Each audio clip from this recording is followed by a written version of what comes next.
bawang merah, dan bawang putih.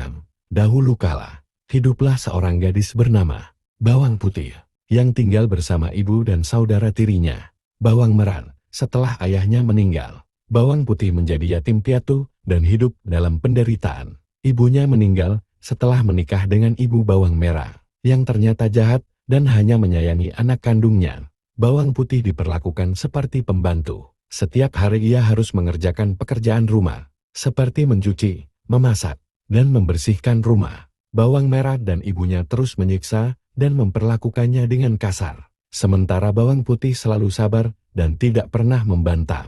Suatu hari, saat sedang mencuci pakaian di sungai, Bawang Putih tanpa sengaja membuat salah satu kain ibunya hanyut terbawa arus. Ia panik karena tahu ibu tirinya akan marah besar. Bawang Putih mengikuti aliran sungai hingga ke hutan untuk mencari kain tersebut, tetapi ia tak menemukannya. Dalam perjalanannya, ia bertemu dengan seorang nenek tua yang tinggal di sebuah gubuk kecil. Nenek itu menawarkannya untuk beristirahat, dan sebagai balasan, Bawang Putih membantu nenek itu melakukan pekerjaan rumah. Nenek itu lalu memberinya 2 buah labu dan menyuruhnya memilih satu sebagai hadiah atas kebaikannya. Bawang Putih memilih labu yang lebih kecil dan berpamitan.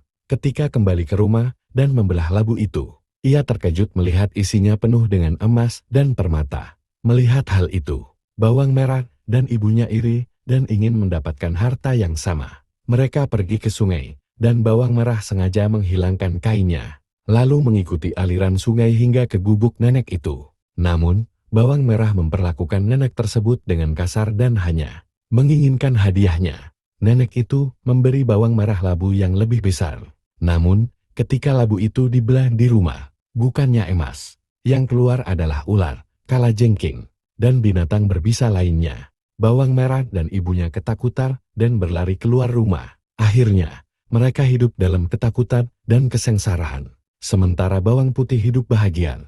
Cerita ini mengajarkan kita tentang nilai kebaikan dan kejujuran. Bawang Putih yang sabar dan berhati baik akhirnya mendapat kebahagiaan. Sementara Bawang Merah dan ibunya yang serakah menerima akibat dari sifat buruk mereka.